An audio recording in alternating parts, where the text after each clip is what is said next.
Bergamo, Gianvito Martino, un amico del nostro festival che torna anche quest'anno con noi. Grazie Valentina, bravissima. Grazie a tutti per essere qua.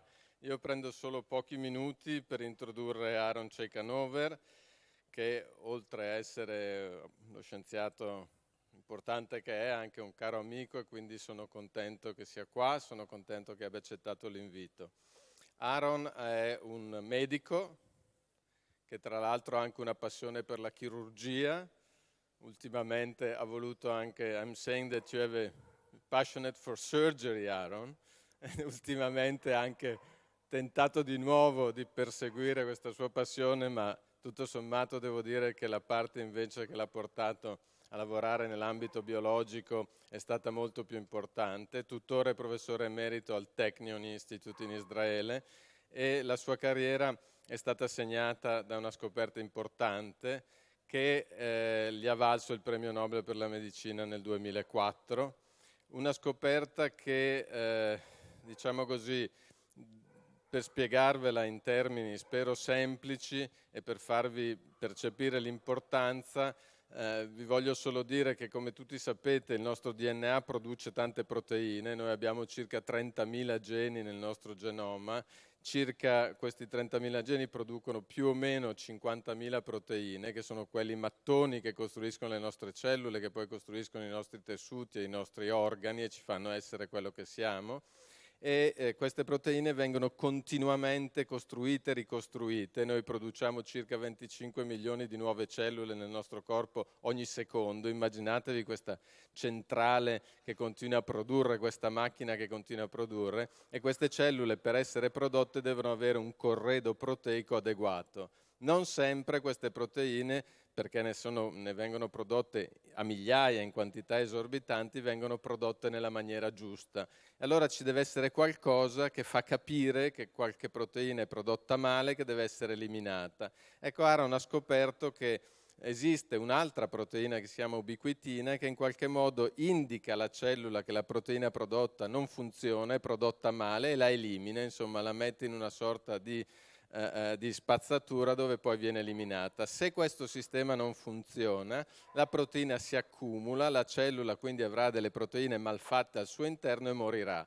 E si è scoperto che questo sistema, nel momento in cui non funziona, per esempio, può causare malattie come la malattia di Alzheimer, che credo tutti voi conoscete, che è appunto una malattia da accumulo di proteine, ma non è l'unica, ce ne sono tante altre, e quindi la scoperta di Aaron sta portando, soprattutto in questo periodo, alla scoperta di nuovi trattamenti che in qualche modo, cercando di far funzionare meglio questo sistema che lui ha scoperto, possono permetterci di combattere le malattie, tra quelle più gravi.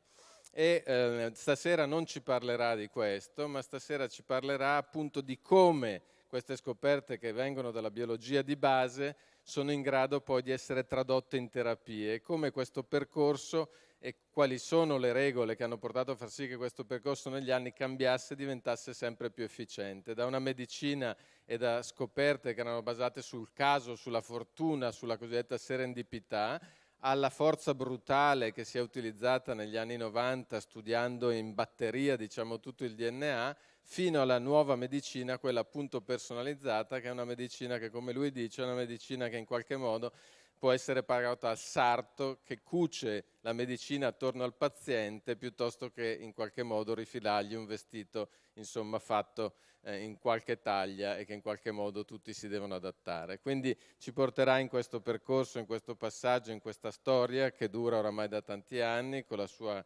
capacità divulgativa, perché la cosa bella di Aaron è che non solo da quando ha vinto il premio Nobel, ma certamente anche prima, si è abituato ad andare nelle scuole, a parlare con i ragazzi, a parlare con i bambini, a raccontargli che cos'è la scienza e soprattutto a far sì che la gente in qualche modo della scienza si fidi.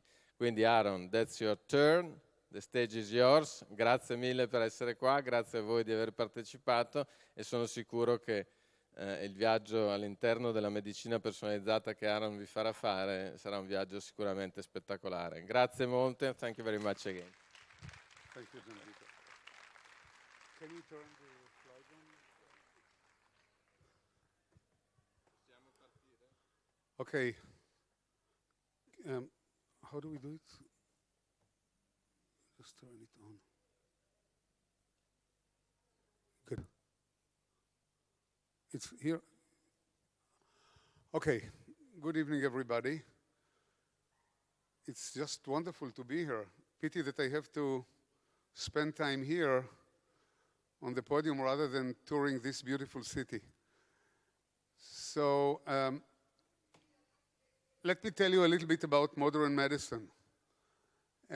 In the eyes of many people, medicine is being seen only from the very outside.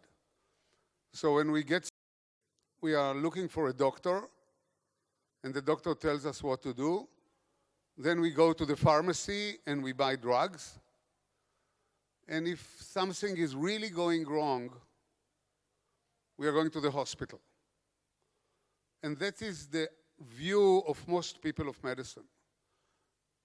But there is a lot that is going on behind about development of medical devices and about development of drugs and about bioethical issues that is behind the eye of the public. And I think it's awfully important that the public will take real part in the discussions that are going on. Can you hear me? It's okay? The translation is fine? Good translation. Okay. So let me tell you a little bit about modern medicine and what modern medicine did for us.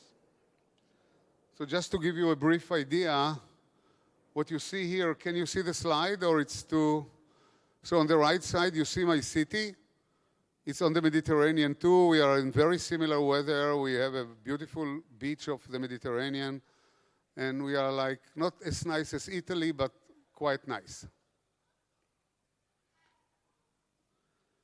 So the dream of people is always to live forever. We hate to become old. We hate to become ugly, limited, handicapped. And nobody wants to die young. Nobody wants to die at all. And as a matter of fact, we not only want to live forever, but we want to cure all diseases. So we shall live until 200 or 300 or 400 and be like young people forever, running around and jogging and swimming and climbing mountains and do whatever young people are doing. The question is whether science can bring us there. Well, the answer is very complicated to this question. Let's think history. I always like to think in historical terms. 100 years ago, just 100 years ago, in the beginning of the 1900s, people in Italy, people in the United States, people in what we call developed countries, lived only 55 years. So the average lifespan, merely 100 years ago, was 55 years. Now people are living in Italy and in developed countries 85 years. Maybe male are living 82, females are living 84, but we are well above 80, and we are still moving up. Now think about it in numerical terms. It's really fascinating. The old Greek people and the old Romans here in Italy, well, it was not Italy, it was the Roman Empire, different people. But about 3,000 years ago or 4,000 years ago, the Egyptians, the Greeks, the Roman, they lived only 30 years on the average.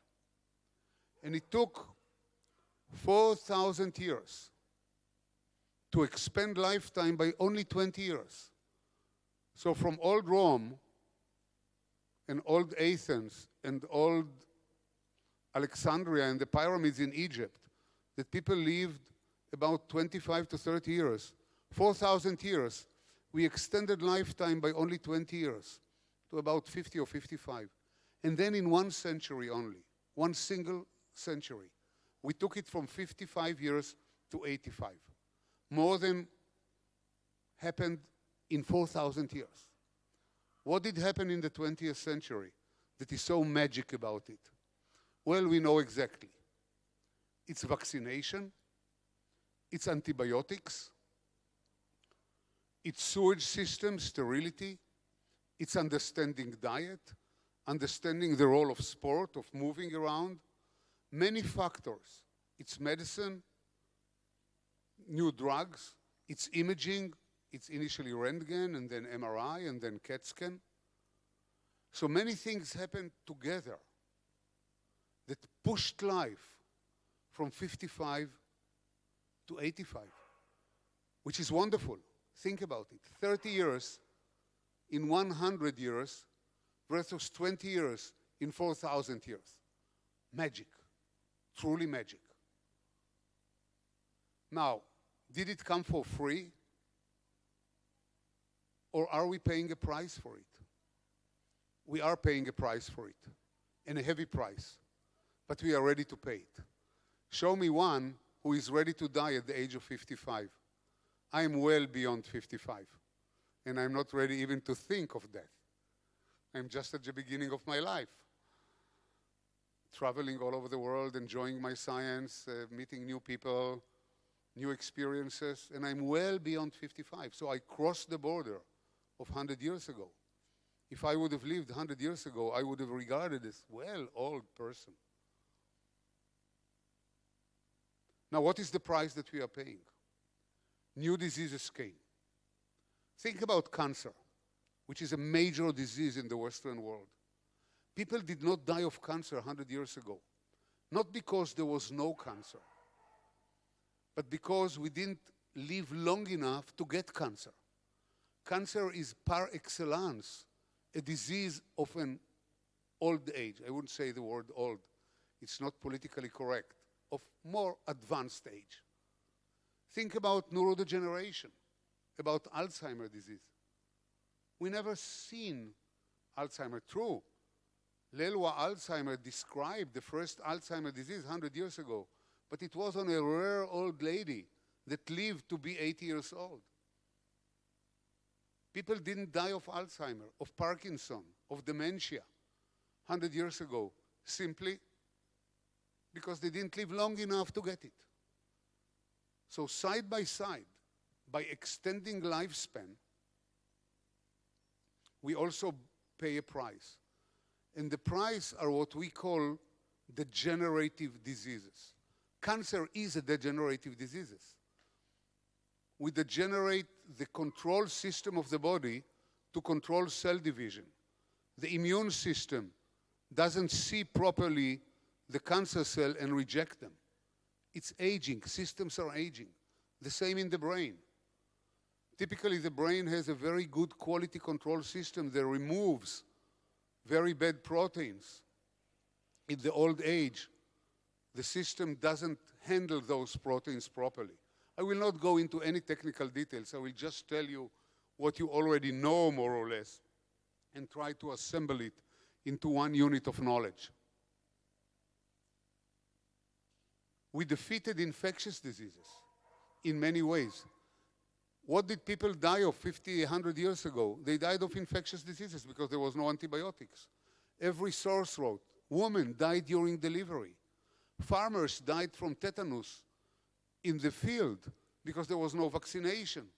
People died of polio, of cholera, of infectious diseases. So we did huge advance in defeating infectious diseases, but then new diseases floated up. What did I want to tell you? Obviously, you knew all that. I wanted to tell you that we are unable to predict whether we are able to live in a disease-free world, whether we shall be able to cure all diseases. Because I believe that we are going to cure cancer, but then I don't know what is waiting for us behind the corner. Like cancer was waiting for us, the modern generation of the 20th century, behind the corner. 100 years ago, we didn't know anything about it. Now, all of a sudden, it became number 2 killer in the world after heart diseases. And heart diseases are also degenerative diseases. We degenerate the vascular system that flows blood to the heart and to the brain. People don't die of heart disease at the age of 50. Very rarely. But now, at the age of 65 and 70, heart diseases and diseases of the vascular system of the brain are very common. So you see, we are defeating one disease as another one is coming. We are defeating another one, and yet another one is coming. So all what we have to do as scientists and as physicians is just keep on running, bettering human life, because my belief is that it's better to live high quality of life than living long life with all the diseases. So you see how complex is our approach to it. There are also economical considerations to this problem because the world is unable to sustain a very large population. Certainly not a large population of old and sick people. It's not politically correct to talk about it, but if you think about it yourself, think about Italy. Think about the economy of Italy. Think about the economy of Spain. Think about the economy of Greeks. Think about my economy, the economy of Israel. The oldest population becomes a bigger and bigger burden on the economy, which means that the country and the insurance companies cannot take responsibility anymore. And more is falling on the shoulders of the families. So if we want to take care of our old parents, in many cases, it will be our own responsibility, or partially our own responsibility, and you all know it. There is a limit to what a country or even an insurance company can do with an old, debilitated Alzheimer, Parkinson patient, and I can go with the list on and on. So we don't tend to think about it because we all see ourselves as young, but we all have parents or had parents, and we all have undergone through this type of considerations. And there is a limit to what even the best health insurance, let it be national or private, can do for us. At the end of the day, part of it at least, will fall on our shoulders. So let's go to where medicine is going to take us. And medicine has developed in 3 different directions, if we think about it. One direction is devices. We became very sophisticated in devices. Think about stents that are going to the heart to open the coronary arteries of the heart.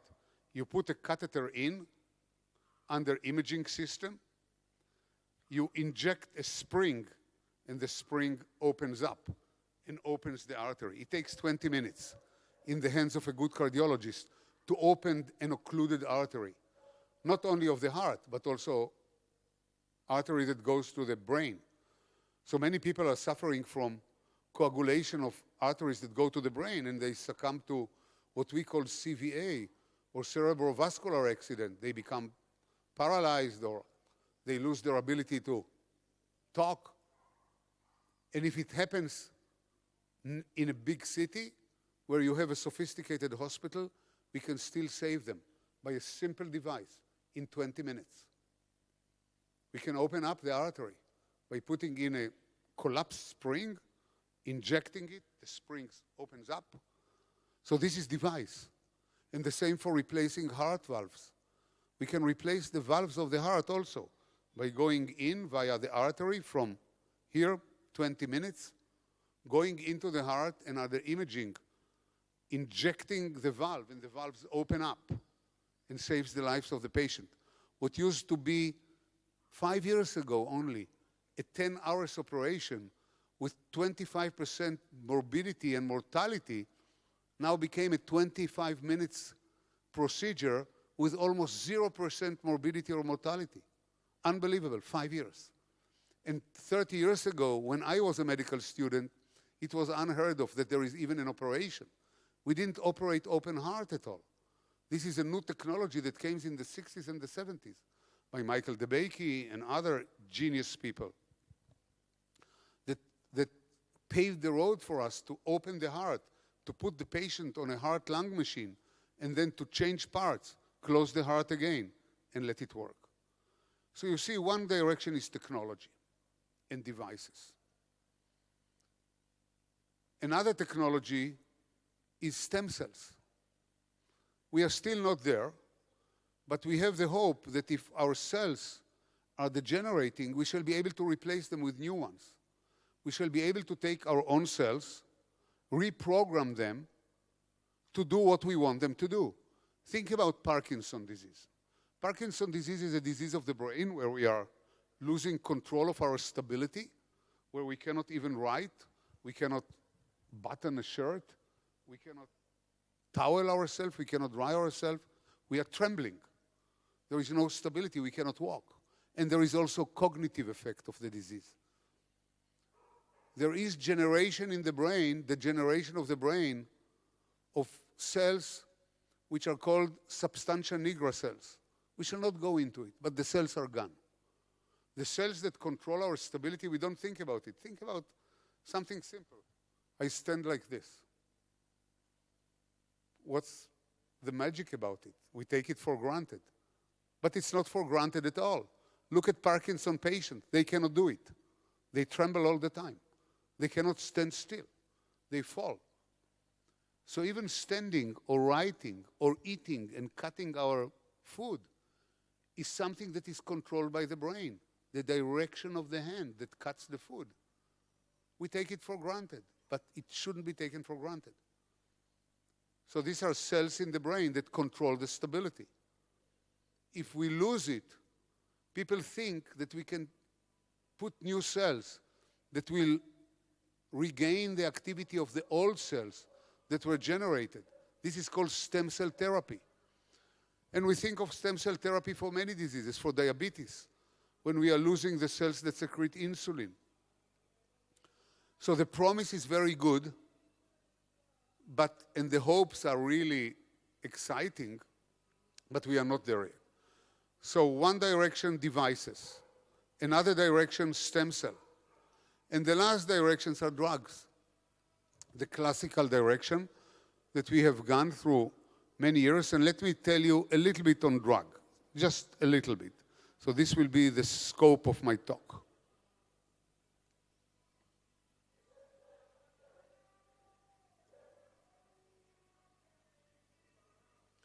So as Gianvito mentioned at the very beginning, the first drugs were discovered by serendipity.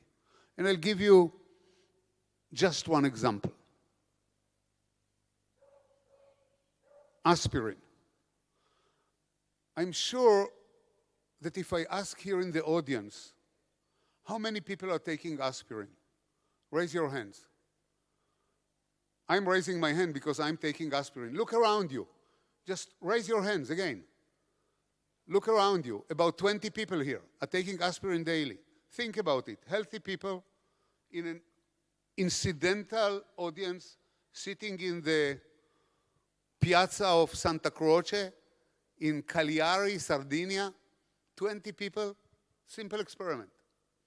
Taking aspirin. Aspirin is the most usable drug in the pharma industry. The most usable drug. It's an unbelievable magic drug. I take it with no reason. I didn't have a heart attack, luckily. I didn't have cancer. I didn't have anything. I just believe that it's a great drug. Now, aspirin was discovered by chance, complete chance. There was not one penny, I think, invested in the discovery of aspirin. Maybe 1 penny, I don't know. Do you know how much costs to develop a drug today? De novo? Something between 3 to 6 billion, B-I, not million, billion US dollars, one drug. Aspirin, which is the most usable drug in the pharma industry, costs nothing. The Egyptians knew about it. The old Egyptians, 4,000 years ago. They chewed the willow bark that grew on the banks of the Nile River.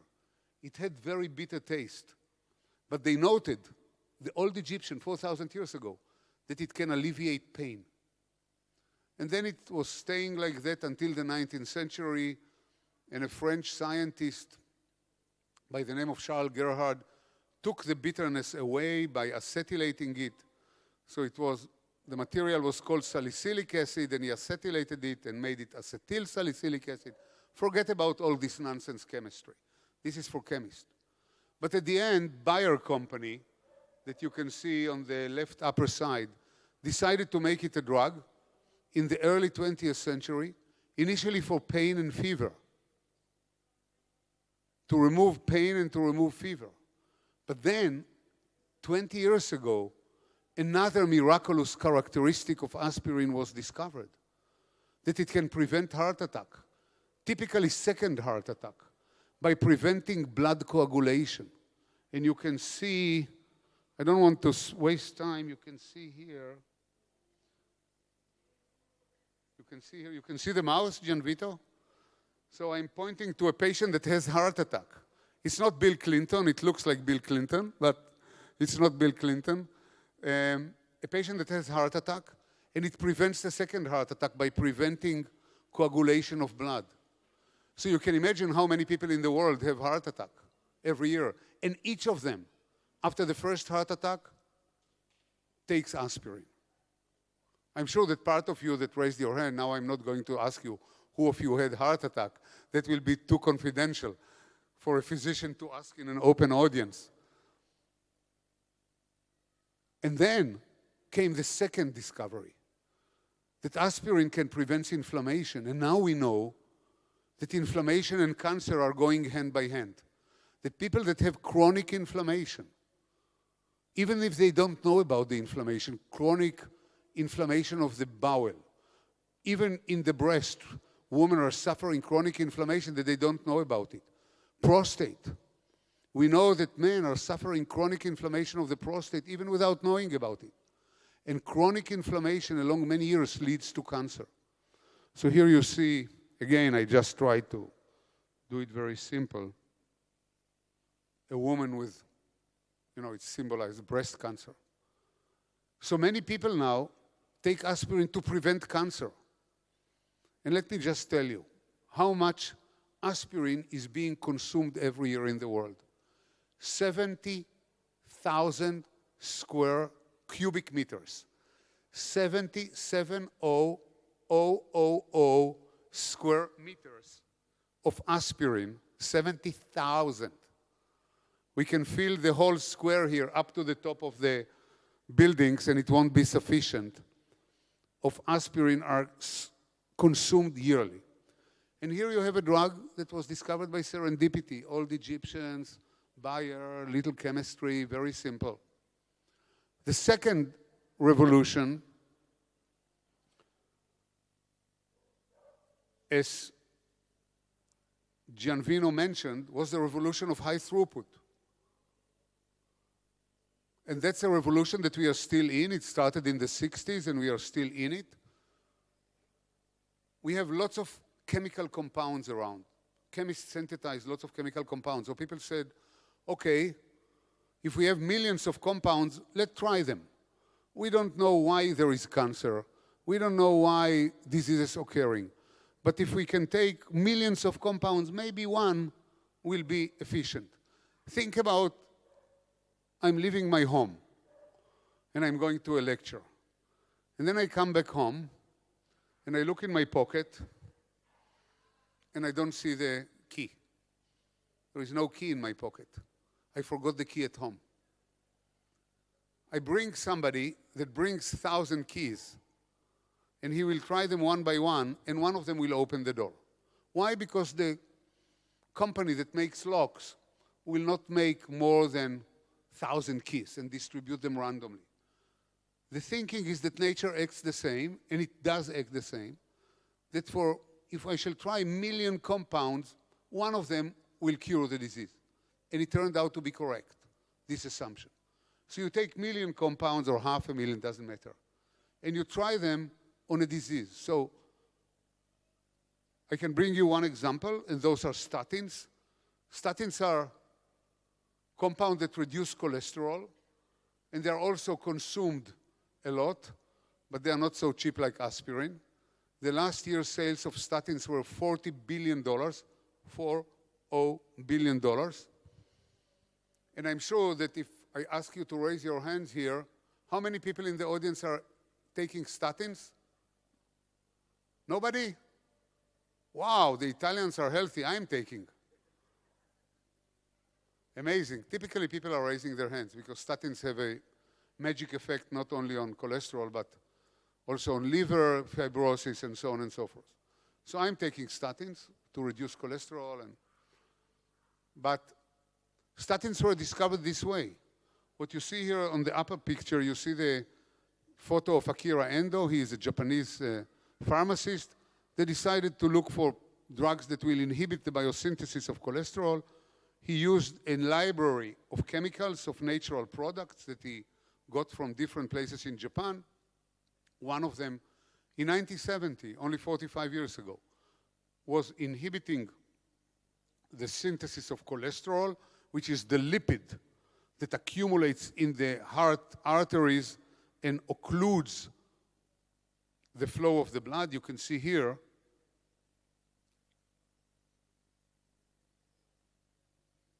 Oh, damn it. Anyway, I don't want to mess with the computer. So statins are reducing cholesterol and by that reducing the rate of heart attacks. So there are two ways to discover drugs, either by serendipity or by screening. And the question, well, serendipity is not a good way because it's serendipity. How can we rely on serendipity? It's luck.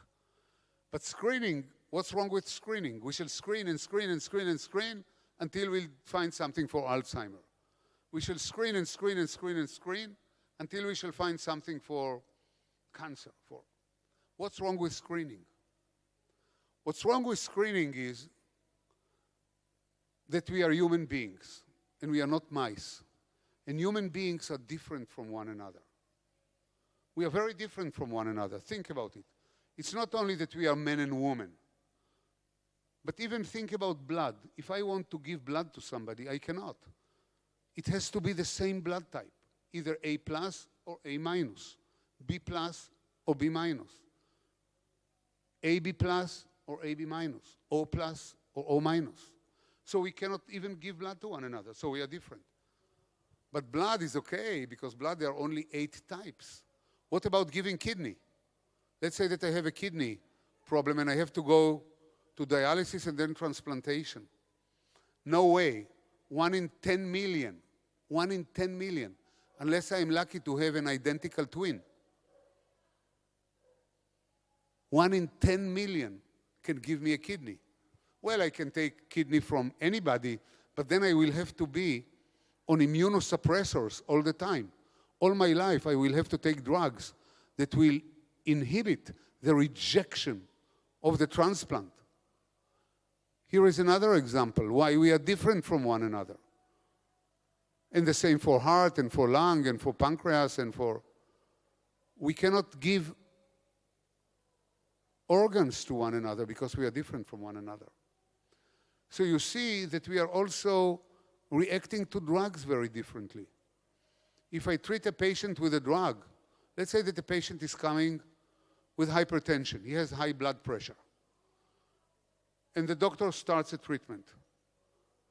And then the doctor tells the patient, come within a month, and we'll see whether the blood pressure went down. From time to time, the blood pressure will go down nicely. From time to time, it will go only little. From time to time, it will not go down at all. And from time to time, the patient will develop side effect, a rash, sensitivity, something that he cannot tolerate the drug, and we have to change the drug. So you see that we are reacting to drugs very differently. Again, because we are human beings. And our reaction to drugs varies from one to another. I give you a very illustrious example. So, here is Akira Endo. Let me just go back. You see here, you see the accumulation of the cholesterol in the artery. This is what's causing heart attack. The lipid is accumulating and accumulating and accumulating until it occludes completely the blood flow to the heart. And then in 1 minute, we can die. You say, oh, this man was very healthy, and he was jogging, and all of a sudden, while jogging, he collapsed and died within 1 minute. He got this. So there was blood flow all the time until the last minute, when there was a complete occlusion of the artery, of the lumen, of the space in the artery that killed him. So the difference in our reaction to drugs calls for a different approach to medicine. And we call it personalized medicine or precision medicine. It's the same P. Precision, because it's more precise. It's a type of medicine that we are already entering this revolution. We are already in many ways, but far away from exhausting it. That will take into consideration not only the disease that we have, but also our own repertoire of DNA and RNA, of our own materials, that makes us different from one another. Remember, when a patient comes these days to a doctor, and there is a breast cancer, for example, or prostate cancer, the doctor treats the disease. He doesn't treat the patient. If there is a lump in the breast, what the doctor will do, he will make a CAT scan to make sure that the tumor didn't send metastasis to the bones, to the lymph nodes, in the armpits. If there is only one tumor in the breast, the doctor will tell the patient, go to the surgeon. The surgeon will take it away. Then we shall irradiate you and treat you with chemotherapy in order to eradicate little cells that were sent to some places that we cannot know or we cannot identify. So think about it. We don't treat the patient. We treat the disease. We evaluate the disease. Whether the disease has spread to the bones, to the lymph nodes, to anywhere else, we don't care much about the patient. Not because we are bad people, because we don't have tools, or we did not have tools. Now we start to have tools. And the mirror of medicine is going to flip by 180 degrees to treat the disease within the context of the patient. And let me bring you just one example, and it will be enough for you to understand.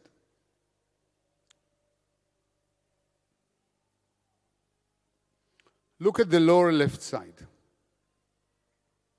You see two biopsies that were taken from a woman that has breast cancer. What is a biopsy? We put a needle into the tumor, we take a sample out, we cut it, and we look in the microscope. And from time to time, we manipulate it.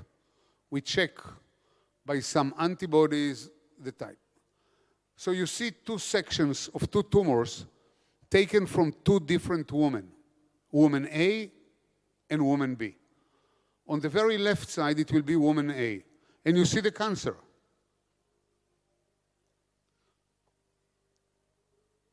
Actually, the arrow points to the cancer. You see here. I go around it. You see? This is a cancer. You see an island of a cancer.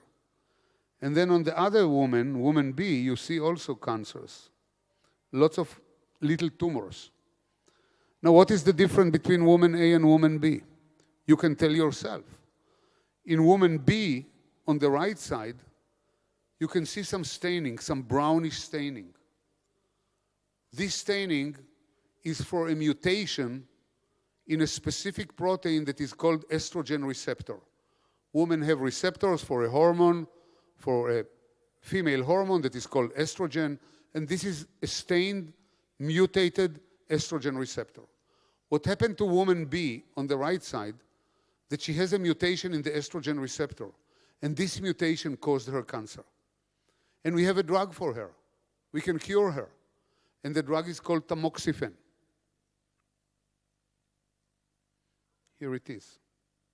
tamoxifen. So woman B can be treated with tamoxifen, but woman A should not be treated with tamoxifen because her estrogen receptor is okay. She has a mutation in a different gene, in a different protein, and we have to identify it. She may have a mutation in the progesterone receptor. She can have a mutation in the EGF receptor here.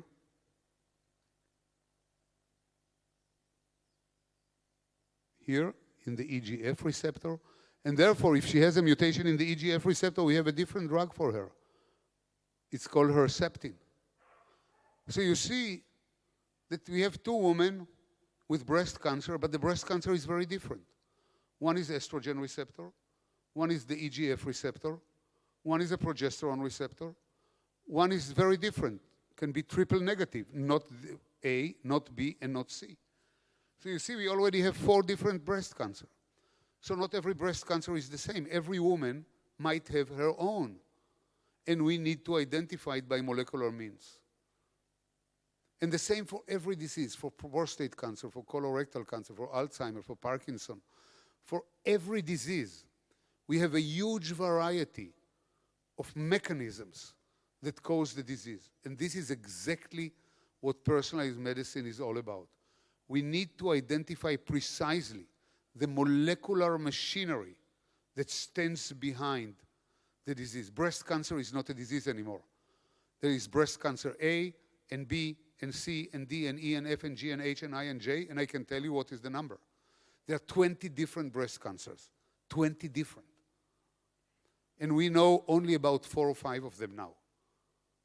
And in the future, we shall know on many more. And we shall develop drugs to the other. Therefore, when a patient comes with a breast cancer, we cannot jump on her to do surgery or to treat her with chemotherapy. We need to take a biopsy and find the exact mutation and treat her according to the exact mutation. So let me go to the final part of my talk. Is there a price for this precision medicine? As we learned already at the very beginning of my talk, there are no free lunches. We are paying price. Yes, there is a price, and the price is complicated, but we shall be able to pay it, I hope.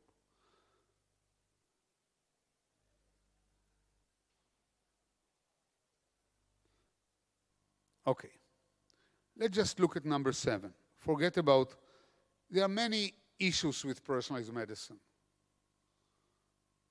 All the first 6 of them are technical. And technical, I believe we shall be able to overcome. The 7th is the more complicated and humane issue, which is bioethical, which is very different from the other. Actually, I now learned a lesson from this talk. For my next talk about the subject, I shall mark number 7 with red. So to make it outstanding compared to the other one. But let's talk about one of the 6 technical ones. Let's talk about number 6, which is the end of the blockbuster era. Remember, today, for reducing cholesterol, there is one drug, statin. Well, there are a few statins in the market. Therefore, this one drug sells for $40 billion a year, and the companies are making a fortune. But let's say that there are now 20 reasons why our cholesterol is high. One of the reasons of the 20 should be treated with statins. But for other 19, statins are useless. But people take it nevertheless because there is nothing else they can do. Even if the statin will reduce the cholesterol by 5%, people say, well, maybe 5% is okay, it's not too much, but what can I do? There is nothing else I can do, except of not eating eggs and butter and meat or whatever. So let's take statins. The companies that make statins don't care. Once you go to the pharmacy and you pay $100 for your monthly statins, they made it. They don't care whether it helps you or not. They make the money. But think about it. Gradually, in 5 or 10 years, there will be 20 different drugs to reduce cholesterol. And each of them will reduce cholesterol in a small group of patients. The market of people that have high cholesterol will be divided like a cake into 20 different pieces. So statins will not be sold anymore for 40 billion people, for $40 billion. They will be sold maybe for 5 or 2 or 1, I don't know. The companies are trembling. They are shivering of thinking about it, that they are going to lose the market. And the same for breast cancer. Now there are only 2 or 3 drugs for breast cancer. But in 5 or 10 years, there will be 20 for the same market. The same million or 2 million people in Europe or whatever, without going into numbers, that get breast cancer. The companies will lose the market, and they hate it. But they have no choice, because this is the track on which knowledge is moving. So this is a technical issue. Forget about it. But let's go to number 7, bioethical issue. How do I learn about the difference between you and me, between each of you and me? Simply by taking my DNA. It's not only the DNA, it's also RNA and proteins. I take a test that sequence my DNA. And by sequencing my DNA, which is the genetic material, I get to know all the mutations that I have. And by knowing the mutation, I can design the treatment. So far, so good. So why is number 7 is a problem? Well, it is a big problem. Let me give you an example. I am a physician myself, and I worked many years. I spent quite many years treating patients. So I have a good sense of what's going on in medicine. And when I was a young doctor in the emergency room of our local hospital, one of the main complaints that I saw every shift, in the afternoon and the evening and the night, that people are walking in and they complain on chest pain. Very simple. A man of the age of 60 walks in and says, I have a chest pain. And it's very important to diagnose the man for heart attack, whether he has heart attack. So in the old days, and even now, I did ECG, electrocardiogram, I took some blood for some tests, and after a while I told him, oh yes, you have small heart attack, we shall keep you in the intensive care unit, or no, you have nothing. Maybe you have some muscle pain in your ribs or something, you can go home. Now, in the future, and even now in certain hospitals, one of the tests that will be taken will be DNA sequencing to see whether I have some mutation that cause heart attack, that cause high cholesterol. And can you imagine that the doctor is coming to me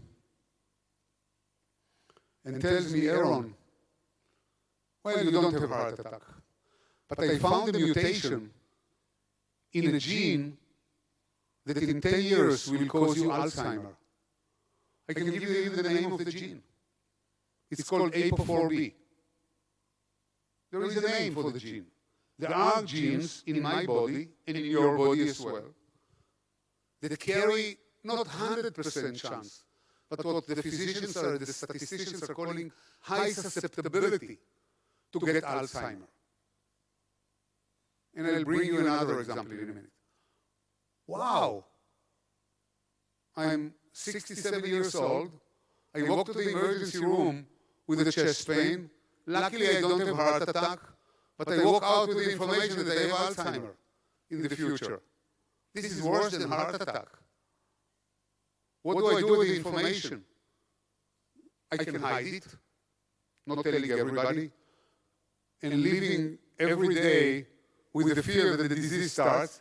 Every day I'm going in front of the mirror and try to remember the name of my wife and my son and count back from 10, 10, 9, 8, 7. What comes after 7? 6. And then I forget that 6 is coming and I say, wow, here is the first symptom. doctors are doing this back counting test, and they say, wow, it's starting. I don't remember what's come after 7. Now, if I hide it, it's still okay. But do I have the responsibility to tell my wife about it?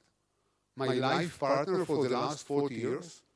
That has gone with me all the way of my career and suffered so much for me? What about my employer? Should I tell my employer that I'm working at the Technion, my university, that now they have a professor that in 10 years will not remember his name? And what about my insurance agent? Should I tell the insurance agent that I have Alzheimer's? What does he do with the insurance policy? These are all open questions. Very complicated. I don't have a solution for them. Let me end up with one picture that will tell you the whole story of this complex issue of DNA sequencing. I'm sure you all know this woman.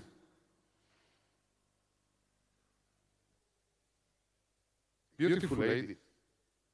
Her name is Angelina Jolie. And if you remember, how many of you remember that 2 months ago she came with an announcement that she carries a gene with high susceptibility to ovarian cancer, and she decided to take her ovaries away? How many remember? Oh, almost all of you. Wow, wonderful. And how many remember that 2 years ago, the same beautiful lady came with an announcement that she has a mutation in the same gene, that it has high susceptibility for breast cancer, and she removed her breast? How many remember it? Wonderful. You are with me completely. At least it shows you the translation is okay. Or your English is good. Mine is not so good. English is not my mother language. I learned it only within years. I speak Hebrew. So think about this wonderful lady, or any woman in the world, doesn't matter, that takes a decision to remove the symbol of her womanhood, the breast. We have this wonderful music behind us, or airplane. Or 2 years ago, to remove the breast, and now to remove the symbol of her motherhood, the ovaries. Now, how did she know to do it? Because her mother died of breast cancer, and her aunt, the sister of the mother, died of ovarian cancer. And the gene that she has mutated is called BRCA1, BRCA1, breast cancer number 1. And the mutation in BRCA1 carries high susceptibility for both breast and ovarian cancer. And Angelina Jolie made a simple calculation. She is removing a ticking bomb from her body. Very reasonable. It's painful, she's a woman, she has a nice husband, Brad Pitt. They can decide of doing it. You came to tell me to stop. I'm stopping in a minute. Just joking. Now, but her decision has a problem. Not her decision in person, the decision of any woman like her. Can you imagine that Angelina Jolie, or any woman that takes a decision, which is okay for her, has 3 daughters, or 2 daughters, or 1 daughter? At the age of 16, she's still in high school. Or at the age of 21, and she's beginning university and starting to date her first boyfriend. Or 26, she just got married and started a family and has a baby, or intends to get pregnant. What these little girls are doing? They may be well carriers of the gene, because you know that the mutation can go from generation to generation. What do? Do they remove the breast? Do they remove the ovaries? What do they tell the spouse, the boyfriend, the husband?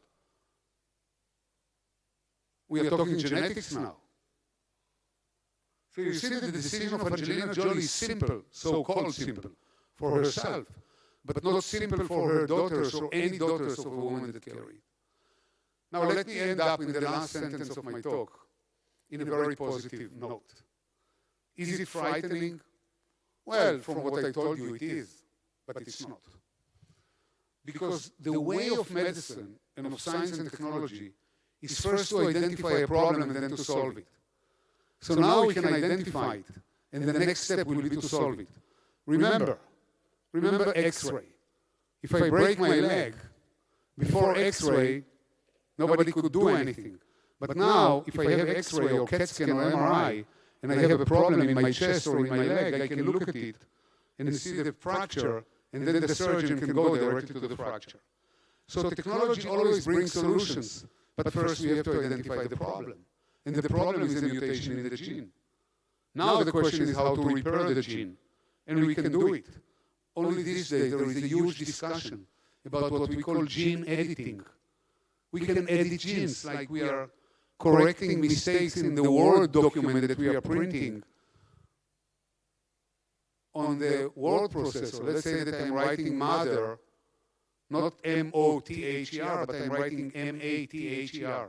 I go back with a backspace, erasing the O, the A, and printing an O instead of. There is a technology now that is called CRISPR-Cas, where we can edit genes and correct them. And it's coming. This technology is not simple. Not that it's not simple technologically. It's simple technologically, but also morally. Well, everybody will agree that it's worthwhile to correct such a gene. But now you can imagine that a woman is pregnant and she gets the information that she has a boy that will be black hair. And she doesn't want a boy to have black hair. She wants the boy to be blonde. And she doesn't want the boy to have brown eyes. She wants the boy to have blue eyes. So then she may decide to edit the genes that code for black hair and brown eyes now to change. Which means that now we are in an era that we are getting control of genes, period. And we are not only able to edit genes that cause diseases, which is good, but we are able to edit genes that are responsible for some of our characteristics. And the idea that we decide exactly on the characteristics of our offspring, I am not sure how healthy it is. So let me end up with a note, again a note. We are approaching a very exciting era in medicine. But as you can see, there are no free lunches. Wherever I stopped along my talk, I told you that we have to pay. We have paid in the past, but it's natural. Before cars, there were no road accidents. Now there are cars, so we kill one another by road accidents, and we pollute the air by emission of carbon dioxide that we breathe and poke holes in the atmosphere. There is a price for any technology. And in that sense, personalized medicine is not different. It's yet another price that we shall learn to pay. But nevertheless, medicine is going to be very different. It's going to be precise. We are going to cure diseases that until now were uncurable. And whatever price is coming, we shall pay like human people paid along 4,000 or 5,000 years of history. Thank you very much for your attention.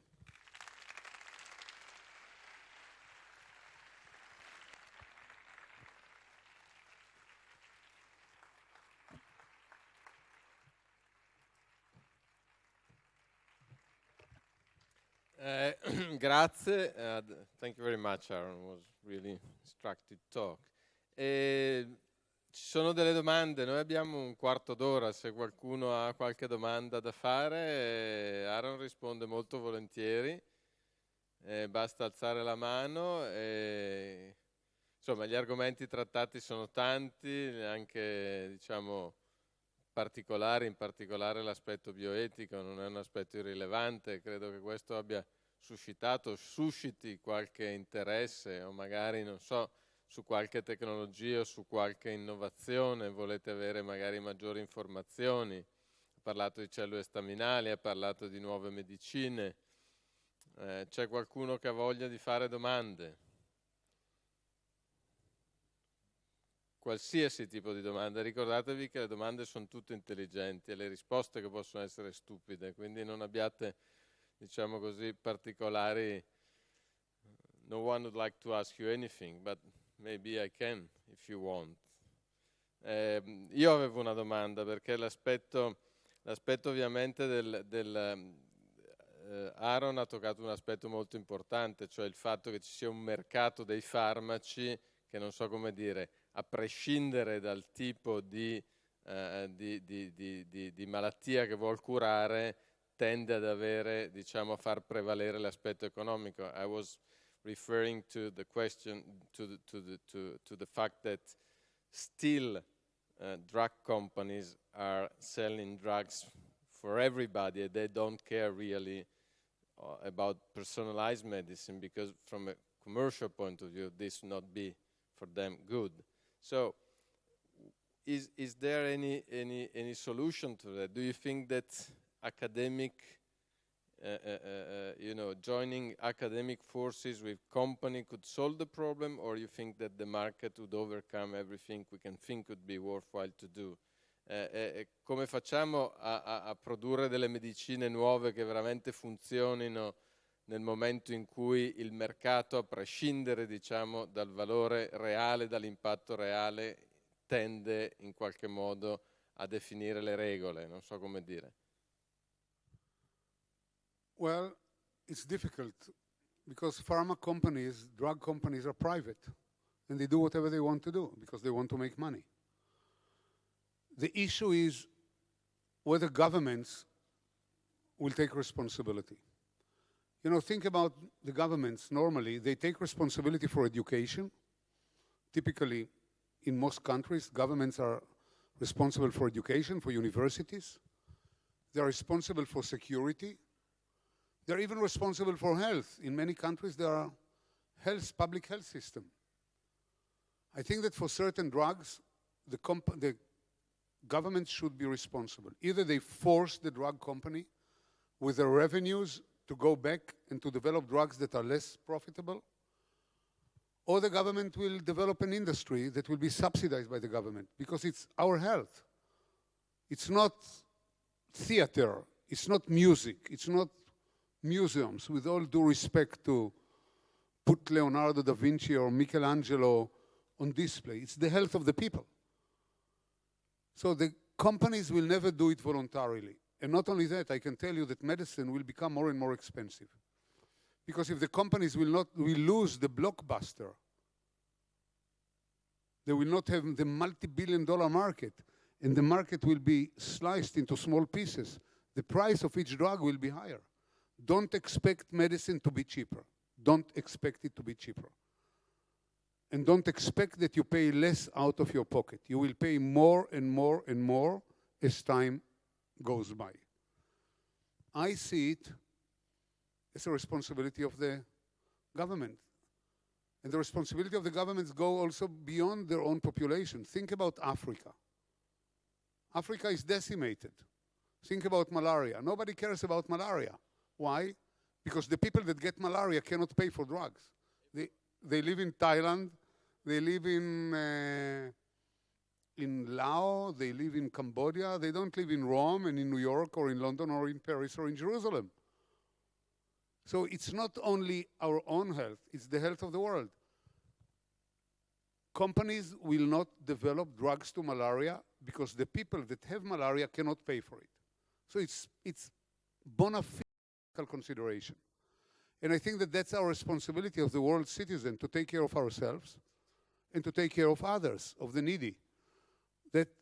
And I can tell you that there is one person that leads this fight, and you probably heard his name. His name is Bill Gates. Bill Gates took all his fortune, $40 billion, and took another $40 billion from Warren Buffett, and collects billions of dollars from other people, and established a huge foundation that supports medicine in the third world. He will not support Alzheimer in Italy or in Japan, but he will support malaria in Nigeria or in Ghana, because he thinks that the third world cannot sustain itself without such help. So this is one way to push for development of drugs, philanthropy that is coming from visionary people like Bill Gates, that took all his money from Microsoft and put it into drug development. So it can be Bill Gates-like people, and it can be governments that will take it over. The drug companies will not do it on their own. Nel frattempo qualcuno ha... Sì, Martin. There is a question here. Can you make the question in English, Martin? Do you have a view as to what is the flavor of the solution to the bioethical problem? I mean, is it a law? Is that can you envision a law solving that problem, or what else? It's an excellent question that you raised. I have no solution. It cannot be a law. You cannot enforce bioethics by law. You can tell that if I kill you, I go for jail for life, but you cannot tell me not to kill you. I mean, you grow up on ethics. It's clear for me not to kill you, not because I'm afraid of jail, because it's a moral issue. And there are many moral issues here. You know, it depends on the country. There are many, think about discussions that are going on now on abortion in Italy, in Catholic Italy. Think about climate changes, which is I call the son of abortion. You know, people don't believe in climate changes because climate belongs to God. I mean, God controls us. So therefore, they say there are no climate changes, and therefore we should do nothing about it. Actually, a miracle happened to us, that we are doing something despite the spirit against climate. Think about GMOs. I am not going to to say that I'm pro or con. Obviously, I'm pro, because it's all nonsense in my opinion. But there is a huge movement in Europe against GMO, again, because of all kinds of beliefs. DNA will be crazy. The war on DNA is going to be crazy. If there is a war on GMO, the world will not survive without GMO, I can tell you. Africa will die, at least for those people that cannot afford it, that cannot afford agricultural products. GMO is a necessity, I mean, an absolute necessity.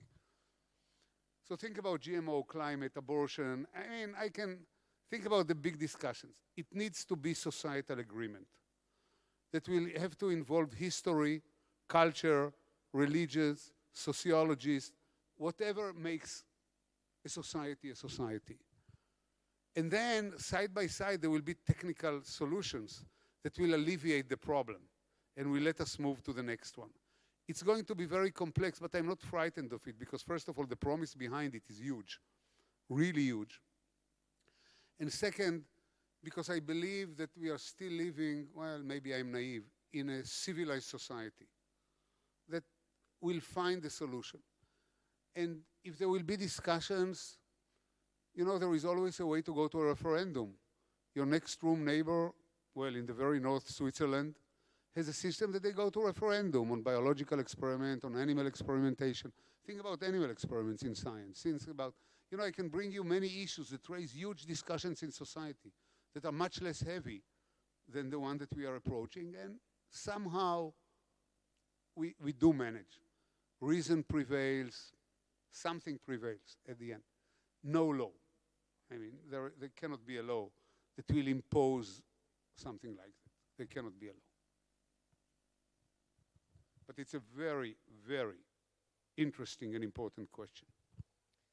Bene, io direi che possiamo concludere qui. Io credo che il messaggio sia chiaro e sia anche la ragione del perché persone come Aaron fanno divulgazione scientifica, perché è importante che noi comunità impariamo a ragionare adeguatamente su questi concetti, perché siamo noi poi che possiamo cercare di cambiare le cose. Certamente non ci possiamo aspettare dalla politica, soprattutto in Italia, che affronti questi temi con la competenza che dovrebbe fare, ma certamente una società civile più informata e più preparata può fare la differenza. Quindi contiamo e cerchiamo di contare sempre di più su di noi e ringraziamo ancora Aaron perché con questa lezione ci ha fatto capire quanto è importante parlare anche di scienza. Grazie a Leggendo Metropolitano e grazie a tutti voi per essere stati qua con noi. Thank you very